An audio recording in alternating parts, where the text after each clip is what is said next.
Goodbye, arcade boy. To the four of us, the arcade had always been a shelter from reality. Colored lights raining down amidst a maze of neon machinery as a deafening mesh of cheerful music barraged around us unrelentingly. Flashing cars and horses, balls rolling and jumping. The whirs of that stupid crane machine, and the dings of the hockey table. Goddamn. There was something strange about the owner, a middle-aged man who always seemed to be on the pinball machine. He'd let us play for free, hours at a time as he watched over us from a distance, occasionally coming over to fix broken machines. It bothered me how silent he was and whether he had motives in letting us frequent the place for free, but my friends and I weren't going to say no to free stuff. After all, the arcade was the only one in town, and we loved this place. That was until the day of our graduation. Somehow or another, all of us made it to college, except for Connor. It wasn't like he was stupid. Quite the contrary, he was probably what you would call a genius. We tried to top his high scores, but had given up in the end since he was levels beyond us. His reflexes were insane, and he could win any shooting game in their highest difficulties easily. Unfortunately, skipping so many exams was never going to end well, even in the shithole that was the school we attended. Not wanting to say goodbye, we visited the arcade one last time, pretending like it was going to be okay. That we had people other than each other that would truly care for us once we parted ways. That life was going to be fun. That we'd meet back here again sometime in the future, once we've all settled with our families, laugh together as we reminisce about all we've been through, and play that damn spooky, hellish haunted house shooting game together again. God, I did wish time would just stop then. But maybe I should have been careful of what I had wished for. As the machines died down one by one, their lights gradually dimming while their whirs diminished, the owner looked at us with pity. Connor started panicking, hyperventilating as he turned around and around, reaching for buttons he could still press, and for joysticks he could still move.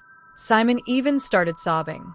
Well, the owner said, still on his pinball machine, "That's it for tonight, kids. I gave y'all extra time today. I just hope your parents won't be mad that you're this late. Hurry on home now." Huh? I scoffed. Funny that. Assuming our parents cared for us. Yeah, good one. "Let's just go," Leah whispered, choking up on her words. "Thank you, mister. For everything." We tried to pull Connor off the Tetris machine, but he wouldn't budge. His entire body was shaking. The owner sighed as his ball fell down the middle. "A game over," chimed from his direction. "I'm running out of time as well. Look, I'm not supposed to do this, but I'll give all of you a choice. Listen well." He snapped his fingers as we looked around, our eyes wide open with shock and bewilderment. The arcade came back to life, but there was something wrong. The lights had turned red, and the screens had become static. Distorted familiar music accompanied by the now sinister robotic laughter boomed across the room. The hum of electricity hurt my head as the smell of metal filled my nose. "What's happening?" Simon said, shaking. "You can stay," he answered, "or you can leave." The light from the exit compelled us to leave, sending shivers down our bones and telling us that we shouldn't be here right now. "Extra life," the announcer said as he pulled the plunger, sending another ball on its way across bumpers and flippers. "What do you mean, stay?" "Stay here," he said, "forever." We were stunned. As if that statement wasn't enough to shock us, the screens around us started projecting pixelated images straight out of our nightmares. Simon's abusive, alcoholic mother sitting on his couch, smiling directly at him and beckoning him to come home. Lee's father fantasizing about her, rummaging in her closet for her undergarments. Connor's screen brought up an image of the past, of his brother hanging from the ceiling, with what seemed to be a sprite of young Connor kneeling and crying on the floor. As for me, it was a black screen that showed my face and my face alone. He knew I was already living my nightmare, that I was in the process of leaving my friends, turning me into a prime prey to the loneliness that had been eating at my brain since forever. A countdown started at our screens, as if challenging us to make our choices. Continue with our shitty lives, or let the game over screen come. "All of you were running and hiding," he said. "If you stay, you won't have to deal with what's waiting outside ever again." I could feel him smiling even when I could only see his back. It was an otherworldly smile, one that made me sure his invitation was not out of his generosity and goodwill. I'm leaving," I said, standing up as I pressed the button. "So am I." Leah, though she was still weak and shocked, pressed continue and managed to stand. I extended my hand to Simon, and he took it rather firmly. He slammed his button. "Let's go, Connor," Simon said, strangely resolute. Somehow making him face reality had made him braver, something the owner didn't seem to like. The arcade building shook in rage in response. "Connor?" Leah touched his back. "Guys," he turned his head, tears flowing down his cheeks. "I'm sorry." The number had hit 0. His tears turned black. His eyes caved inwards. "No." No, I said, grabbing his shoulders. The lights flickered, and when we saw him for the last time, he was smiling. Even amidst all the noise, we could hear him whisper his last words. "Thank you." Just like that, he was gone. We found ourselves outside the arcade and went home sobbing as we leaned on each other's shoulders, promising we'd have each other's backs no matter what would happen in the future, and to come back looking for Connor. What we found the next day when we came back to the arcade pulled the ground underneath us and flipped our world upside down.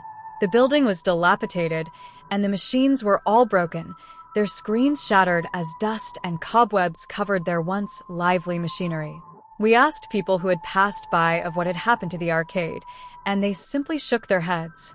"I thought y'all were strange for hanging out every day here, but now I know y'all are screwed in the head."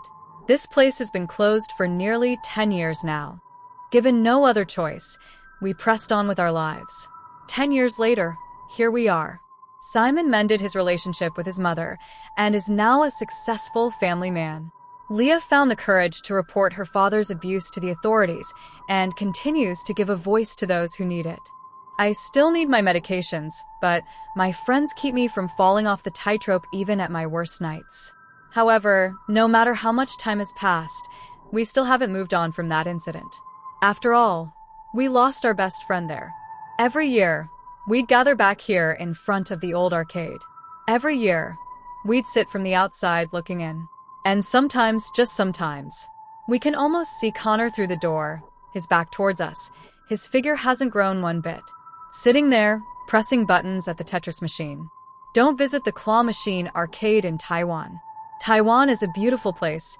The scenery and nature are just a short train ride away. The nightlife is everywhere. One of my favorite places to go are the night markets. It dominates as both local and tourist attraction. The food is cheap and delicious, ranging from cold crepes and bubble tea to freshly made pepper buns. The most important thing, though, are the arcades. Nightlife in Taipei mixes the three elements: food, shopping, and games. Arcades are unbelievably cheap. It's 50 cents a pop and definitely winnable. On good days and certain machines, you can get them between 1 to 3 tries.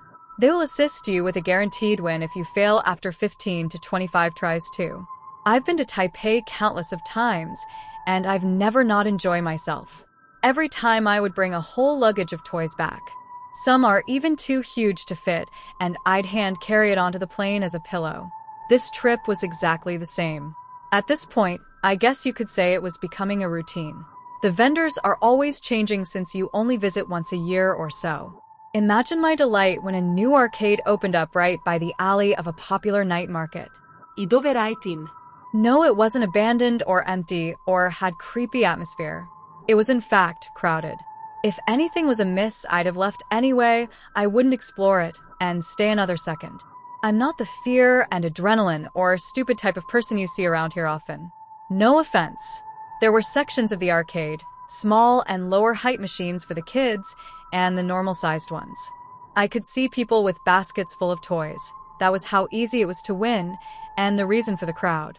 I took a basket and went to the coin exchange counter.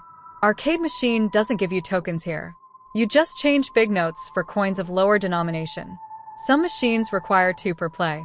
Most just require 1 though.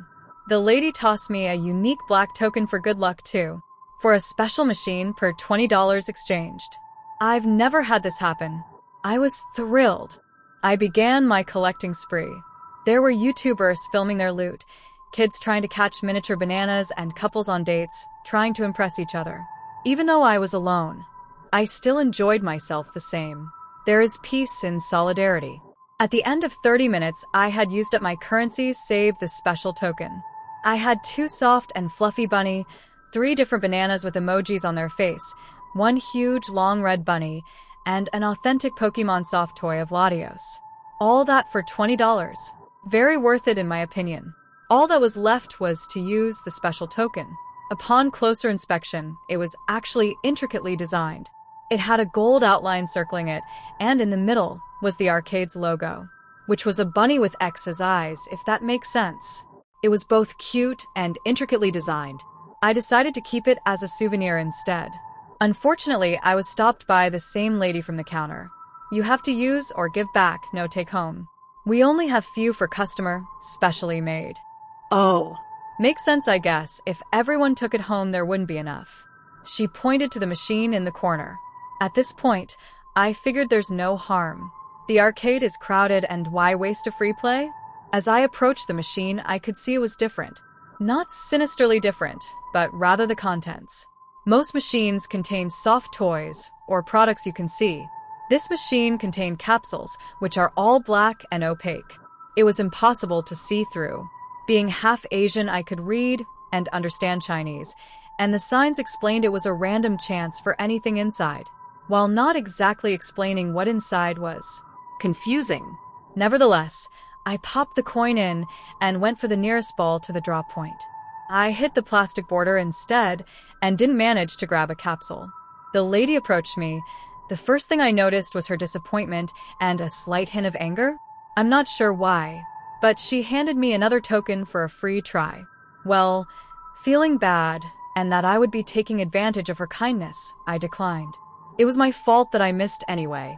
All these while we conversed in broken English, trying to understand each other, and I was about to speak up in Chinese to make it easier. She got more and more pushy, agitated even. As I was about to speak up in Chinese, another man from the counter spoke up. He spoke in Chinese, probably thinking I wouldn't understand. It translates to roughly the following. Let her go. There will always be another one. She is a tourist anyway, local is better. I tried to keep a poker face and acted confused. Eventually, she gave up and left me alone. I took a plastic bag and filled up the toys I'd won. Before leaving, I saw another girl my age going for the special machine, but this time she got it. I stuck by a corner to observe when the 2, whom I presume are the owners, smiled at me. I literally ran away and didn't look back once. It may be crowded and shit, but that definitely wasn't natural. I didn't stick around to find out what was inside or what happened to the girl, but I don't think it's anything good. 2 days later, on the last day of my trip, I revisited the night market and passed by the same alley, only to realize the arcade was gone. There was not a trace of it. It would take weeks to move out the machines and clean up, but it was as if it didn't existed. I asked the local store owners, and despite expecting the response, it chilled me to the core. What arcade? That alley has been closed for years. Clifford Clown's Arcade. When I was 12, my friends and I would visit arcades every Saturday. We'd ride on our bikes into town with pocketfuls of quarters and dollar bills. We'd work hard to earn the allowance that would allow us hours of gaming time. There were 3 arcades to choose from, and we'd always play rock, paper, scissors over who'd choose where we go. Between me and my 3 friends, Ryan, Bree, and Jacob, I'd usually win. Not that it really mattered. I usually choose the arcade that all of us wanted to go to anyway. It was near the beginning of summer that a new arcade opened. Flyers were on the doors of all the houses that had children in them. The place was called Clifford Clown's Arcade. Next to the logo was a clown with a red nose and excessively large eyes. I figured that must have been Clifford Clown. My friends and I were ecstatic, of course. It was 10 times the excitement of discovering one of the arcades had a new game, especially because the flyer said that each game was just a nickel. That Saturday, my friends and pedaled as fast as we could to the address of the new arcade, pockets filled as many nickels we could find. It didn't take long before we arrived.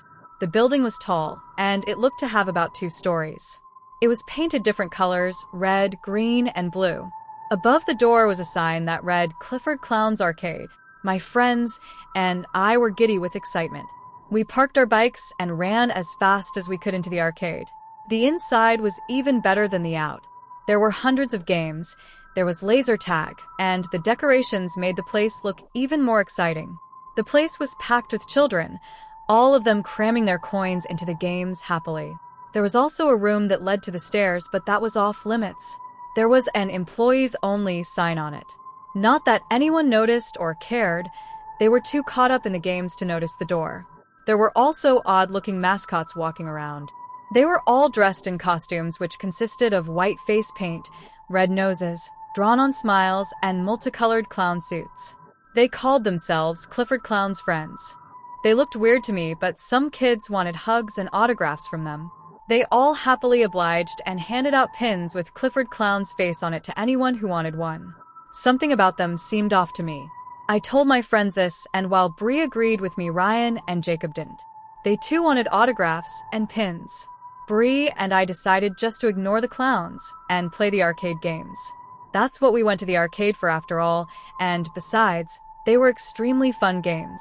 Some of them I hadn't even seen before. After a few hours of being there, the clowns made an announcement that Clifford Clown was going to visit us. Everyone cheered, and as soon as he made his appearance, the kids went crazy.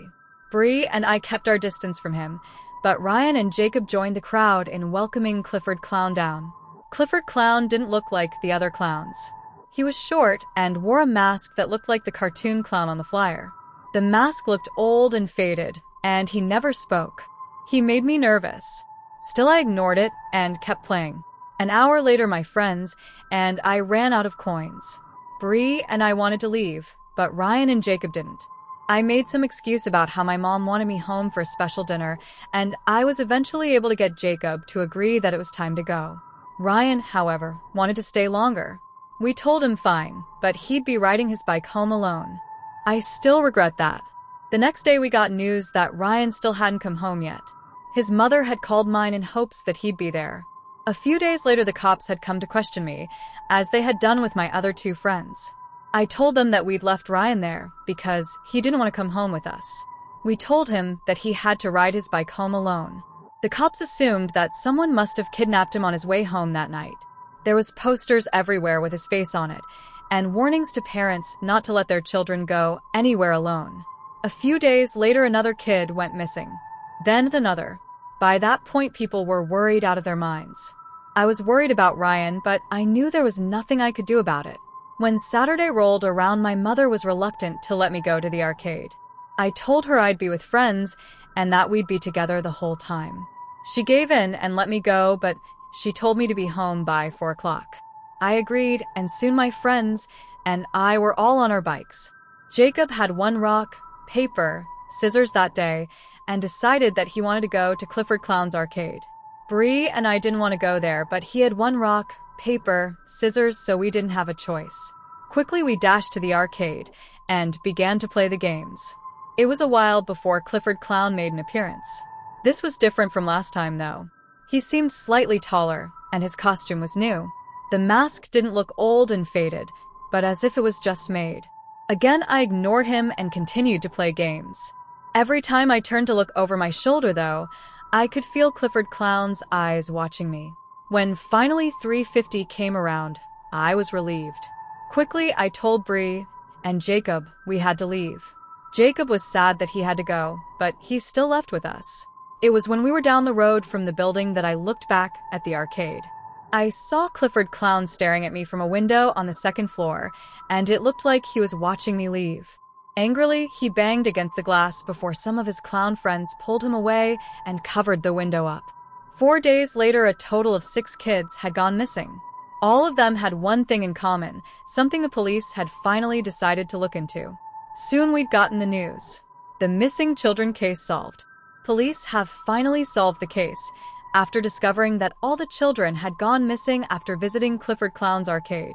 Because of that, law enforcement decided to pay the establishment a visit. They were greeted by smiling faces, but what stood beneath the surface is what is most disturbing. The owner of the arcade, Jeff Andrews, was found murdered in the upstairs employees-only area by a cult. The cult had gone as far as to impersonating Andrews in order to pay the bills to keep the place running. They also dressed as the Clifford Clown's friends' mascots and gave hugs, autographs, and Clifford Clown pins to the visiting children. Not only was Andrews found, but the dead bodies of 3 of the missing children were found as well. The other 3 children were alive, but their mouths along with the mouths of the deceased were sewn shut. It appears that they were forced to wear the Clifford Clown mask and even forced to walk around the arcade as the Clifford Clown mascot. Does anyone remember an arcade game called Treasure Defender? I just have to know whether anyone's experienced something like this. I remember the year quite well. It was 1991, if that helps at all. I even remember the exact date. June 12th, 1991. No, that last part is a lie, to be honest. I didn't remember the exact day that it happened. I just happened to find a newspaper clipping reporting on that day, and so it had to have been on that day. I was a frequent visitor to the local arcade. I don't think I can give out any more detailed information without betraying the identities of several people involved, most of them who are still alive today, so I'll leave it at that. It was a slow summer, and I had managed to make my way through most of the games there.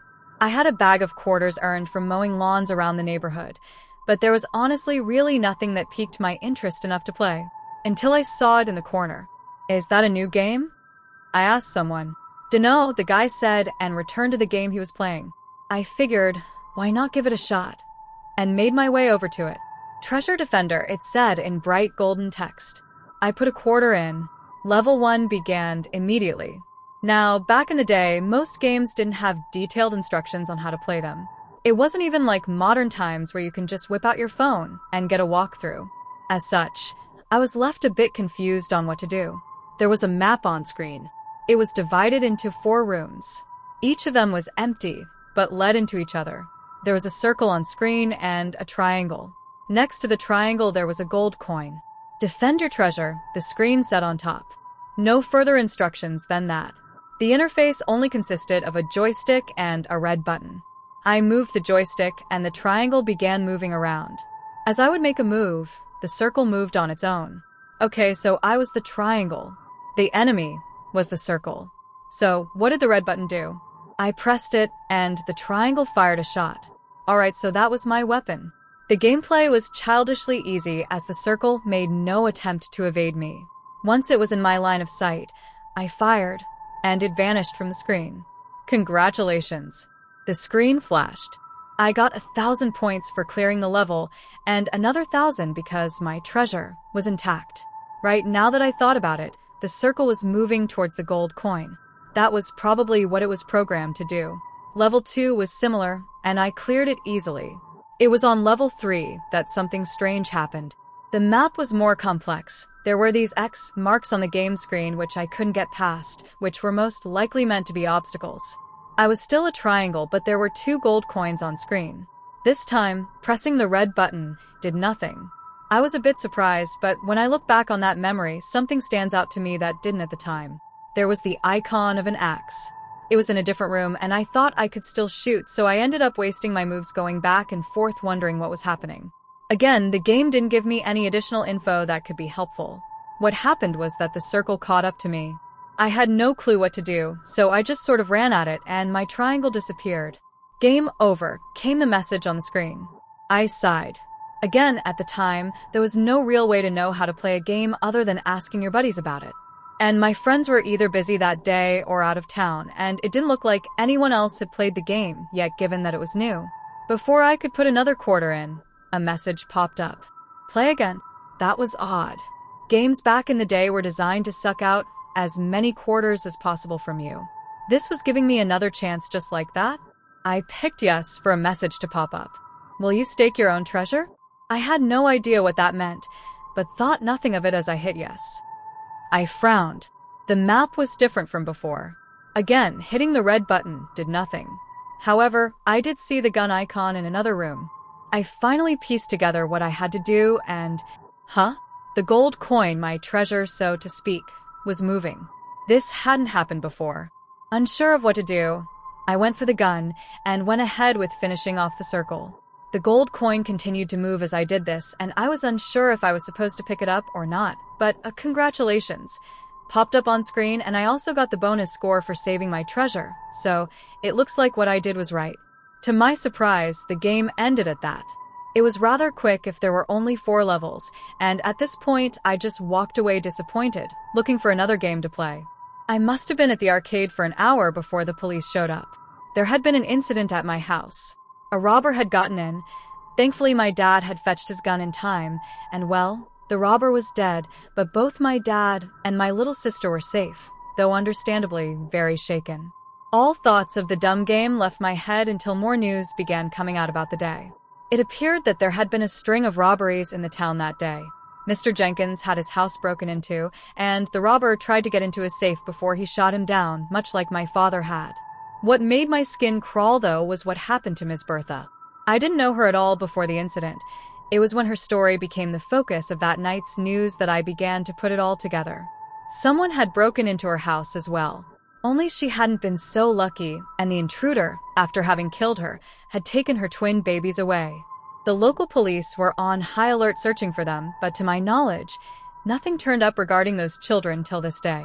And I wouldn't have thought anything more of it until the reporter went into the next room. A room with an axe in it. No, it couldn't be. But when my father later recounted what had happened to the cops for the 12th time, saying how he had rushed into the den to fetch his gun, and my sister described how she was pacing around the room in terror, that I realized what had happened. The gold coins were treasure, but not just money like with Mr. Jenkins. For Miss Bertha, it had been her twins, hence the 2 coins on the screen. For me, it was my little sister. You might think that I'm overthinking this, but the thing is that it was highly unusual for there to be a break-in in my town. For there to be 3 that I know of. I know there was a 4th level I skipped over, but I never found a corresponding incident in one night. It can't have been a coincidence. I never was able to find the game at the arcade again. I asked around, but no one seemed to remember it. I honestly would have let the matter rest, but the thing is that I can't get it out of my mind. I saw the image of Ms. Bertha's dead body on the television, and it's haunted my dreams since then. Many people in my town wondered why she hadn't taken her children and ran, but I had a hunch I knew why. It was my fault. I should have picked up on how to play the game earlier. If I had, she might have still been alive. And those children would have grown up living happy, normal lives. It's a burden I've been carrying ever since. I just wanted to know, though, did this happen to someone else out there? I guess I just want to confirm whether my theory is right. That the game did cause everything, and that I was at fault for Ms. Bertha's death.